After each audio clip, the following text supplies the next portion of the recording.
Media کے اللہ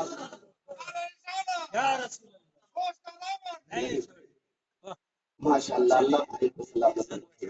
آپ کے محلے کی علاج رکھ لیجیے، اللہ ان کو سلامت رکھے، اللہ ان کے حوصلے میں بلندی عطا فرمائے، آمین ثم آمین۔ حضرات درود شریف کی کثرت کیجیے، قسم خدا کی درود شریف پڑھنے سے انسان کا دل بڑا ہلکا ہوتا ہے۔ آج جو ہم لوگ اس مقام پر پہنچے ہیں نا، جانتے ہیں ہم لوگ دن رات نبی پر درود پاک پڑھا کرتے ہیں، اور سنیوں آپ کو قسمت والے ہو، آپ کو قسمت والے ہو، آپ کا مقدر تو اجے سوریا سے بھی اعلیٰ ہے، کیونکہ آپ تو نسل کے اعلیٰ حضرت والے ہو، سبحان اللہ،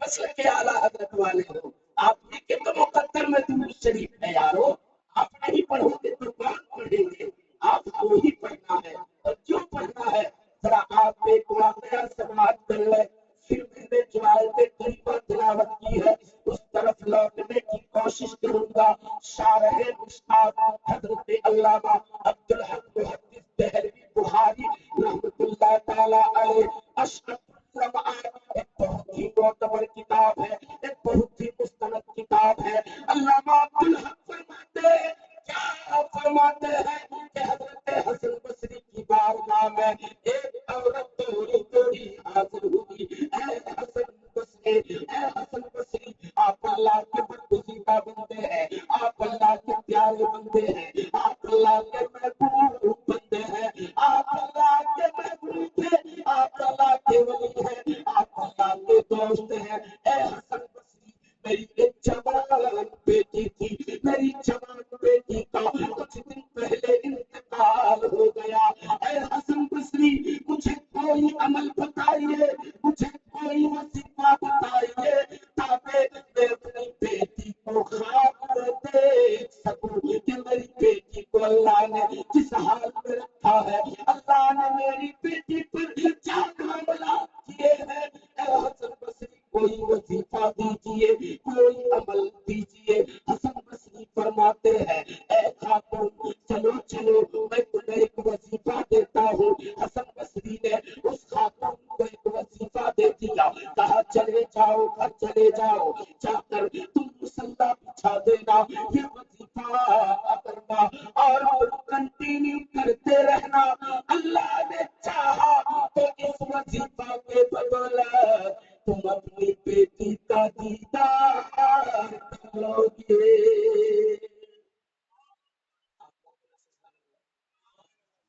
اللہ آپ کی محبت کو سلامت رکھے، آپ کے حوصلے کو اللہ سلامت رکھے،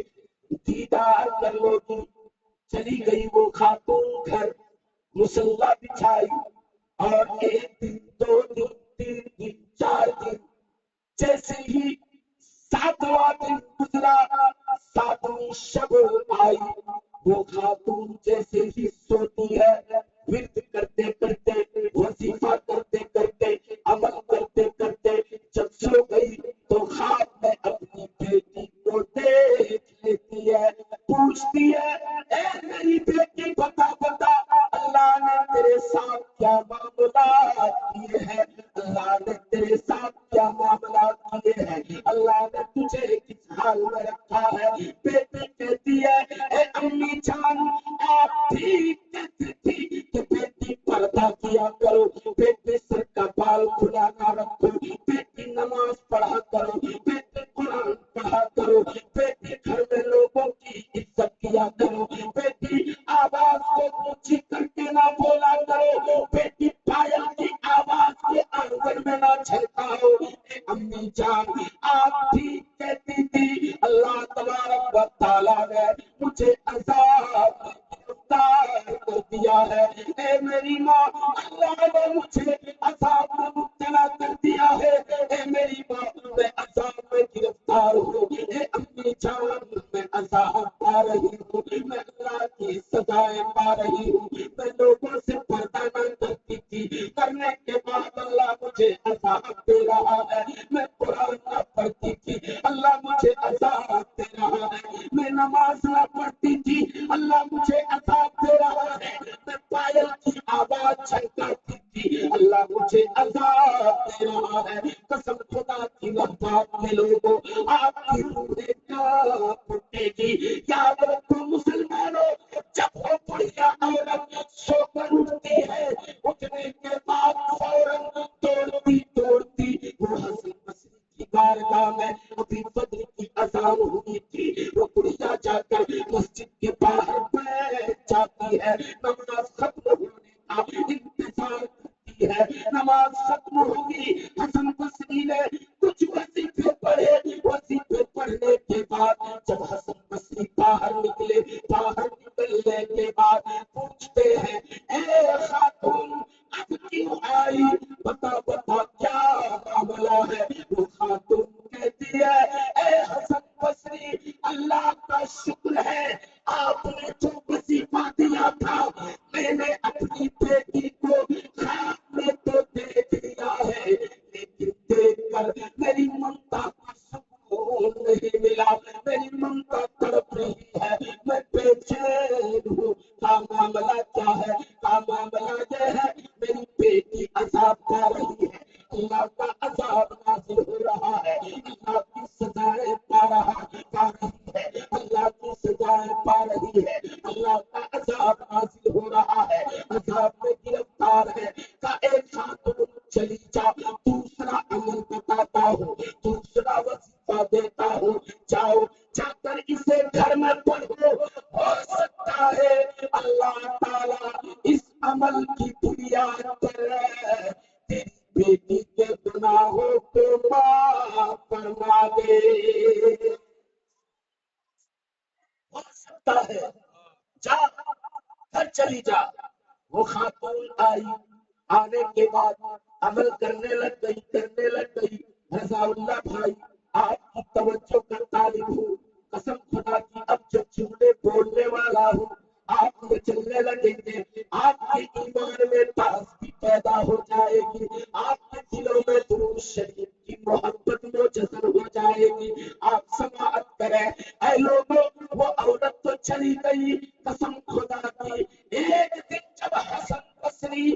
سوئے تو انہوں نے خواب میں اسی لڑکی کو دیکھا، دیکھ کر پوچھتے ہیں اے لڑکی بتا تیری ماں نے تو تیرے بارے میں ایسا کہا تھا، ایسا کہا تھا، ایسا کہا تھا، اب بتا اللہ نے تجھے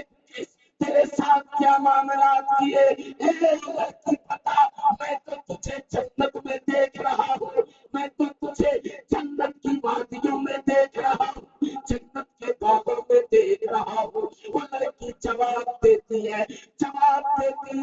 کہ اے پوچھنے والا سائل سنو، میں عذاب پا رہی تھی، سزائیں نازل ہو رہی تھی، بھیانک عذاب میں مبتلا تھی، لیکن ہم لوگ جس قبرستان میں دفن تھے اس قبرستان سے ایک اللہ والے کا گزر ہو رہا تھا، قبرستان کے بیچوں بیچ کھڑے ہو کر اس نے ایک دفعہ نبی پر درود پڑھا اور ایک دفعہ درود کا ثواب قبر والوں کے نام پر ایصال ثواب کر دیا۔ اللہ تبارک و تعالیٰ نے اس ایک دفعہ درود پڑھنے کی برکت سے 500 قبر والوں کے گناہوں کو معاف فرما دیا ہے۔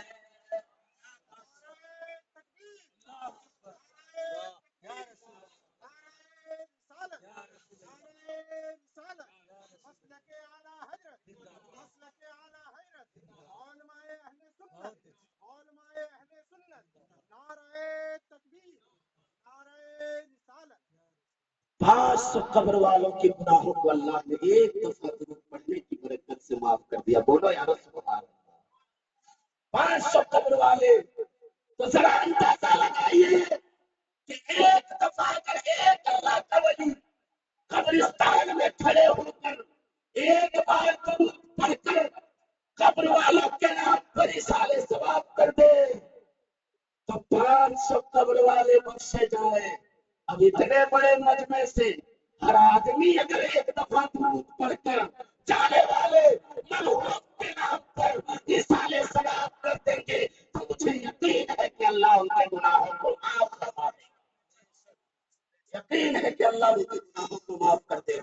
اسی لیے درود پڑھا کرو یارو. گھر سے ماں باپ کا انتقال ہو گیا، ماں باپ کے حق میں دعائیں کیا کرو، درود پڑھا کرو. درود پڑھ کر کے اب چاہے وہ کچھ نہیں جانتے ہو بس اتنا کہو مولا یہ درود شریف میں نے تیرے حبیب پر پڑھا، پروردگار اس درود کے صدقے میں میرے باپ کو معاف کر دے. قسم خدا کی ایک بار درود پڑھنے سے 10 رحمتیں نازل ہوتی ہے. جب آپ بار بار درود پڑھو گے تو یقیناً اللہ رحمتوں کی برسات ہوگی، اور جب رحمتوں کی برسات ہوگی تو رحمتوں کی برسات میں آپ کے گنہگار باپ بخشے جائیں گے، اور ہمیشہ ہمیشہ کے لیے اللہ انہیں جنت میں ٹھکانہ عطا فرما دے گا. اللہ انہیں جنت میں ٹھکانہ عطا فرما دے گا. درود شریف کثرت کیا